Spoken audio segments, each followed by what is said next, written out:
I'm so happy to be here. It has been a hot minute since I have done these coffee chats and lives. Life has been really challenging the past couple of months and through the holidays, but I'm back. And for those of you that are kind of joining new, my name is Jen. I'm Jen Hines, and I've been where many of you have found yourselves right now, overwhelmed, constantly trying to please everyone else, putting myself last on my to-do list.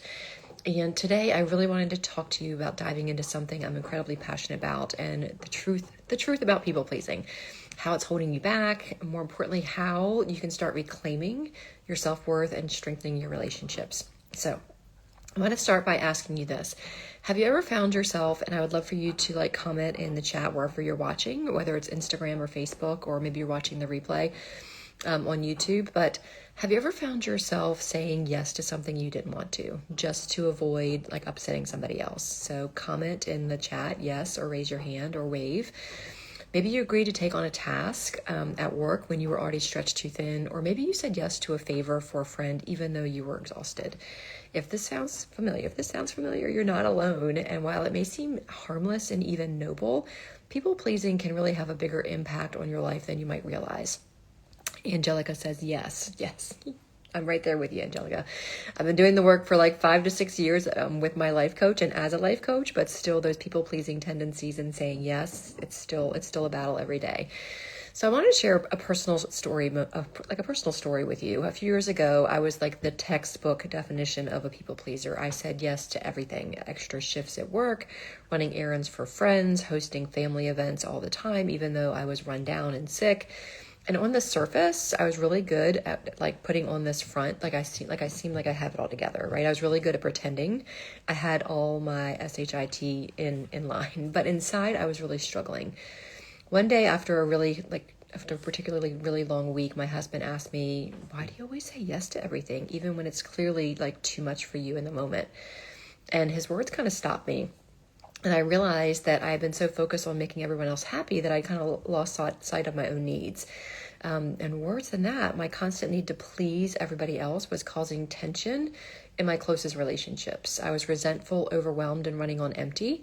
And that moment really became a turning point for me. So at that point, I really reflected and realized that me saying yes to everybody else was me saying no to the things that are important to me.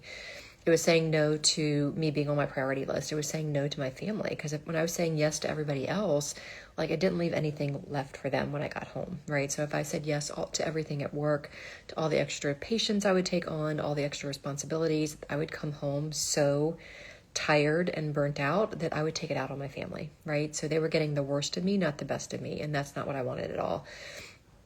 So I realized in that moment with having that discussion with my husband that saying yes to everybody else was saying no to me and my family and those that were important to me. So I want to talk about some teaching points along the lines of people pleasing, because you might not even realize that you're people pleasing.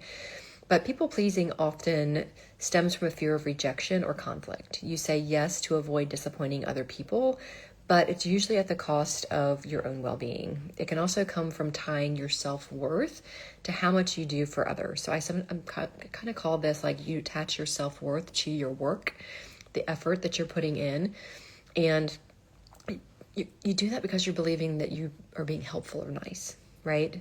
But the cost is you're tired, you're exhausted, you start to feel resentful, right? I am not saying to not be kind and helpful when you want to, but when you say yes because you feel like you have to, or you're afraid of upsetting somebody else and then you feel resentful, that's people pleasing, okay?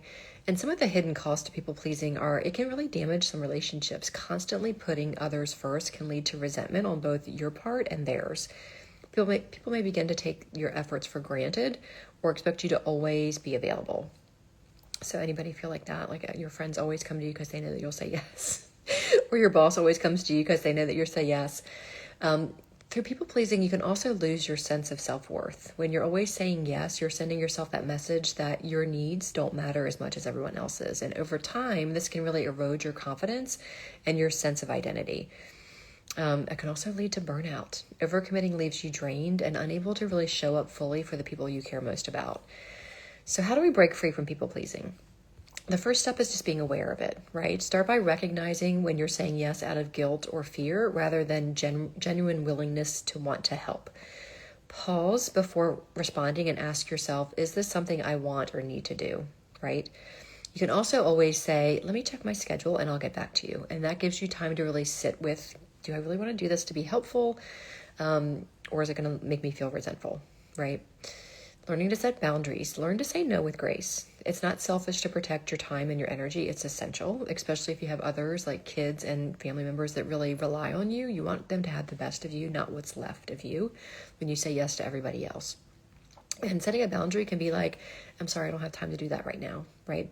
Or saying no to a dinner date. Like, thank you so much for asking me to go out to dinner, but I can't do it tonight. People pleasers are going to want to give a reason why, but you don't have to. No is a complete sentence, and you can say it with kindness, right? And if you don't have the words right away, just use the statement that I just said. Let me check my schedule and I'll get back to you. Or if you have a partner, let me check with my partner and see if we already have plans. And that gives you a chance to check in with your feelings, check in with your schedule, and then make a decision. Self-care is the third topic that I want to talk about as far as breaking free from people pleasing. Begin by prioritizing your own needs. It's not selfish. It really is self-preservation. And start small. Maybe it's taking 10 minutes for yourself in the morning and saying no to one thing this week that doesn't serve you. So I hope that was helpful for my people pleasers out there. If today's conversation kind of resonated with you and you're ready to take that first step towards breaking free from people pleasing, I'd love to help you. I offer what I call a personalized life assessment. A personalized life assessment call. And what happens on that call is we'll hop on the phone for 30 to 45 minutes, depending on like how many questions you have and what you're struggling with. We're just going to talk it through, and I'm going to give you some suggestions. I'm going to give you a couple of like 2 or 3 things that you can walk away from on that call that you can implement right away to really help with those struggles. And that might lead to the decision of working with me, or it might not. You might just walk away with 2 or 3 tools or tips that are going to help you. But if you're interested in that call and taking this the next step further, just comment the word call, CALL, wherever you're watching this video, and I will reach out with a form. And that form is just going to allow you to give me the best 3 to 4 dates and times over the next week where we can schedule a call and connect. So I'm so excited to be back doing my coffee chats. If today's people pleasing really resonated with you, I'd love for you to share some hearts, share this with somebody else that might be a people pleaser, and just reach out with anything else that I can do to help. I hope you guys have an amazing day.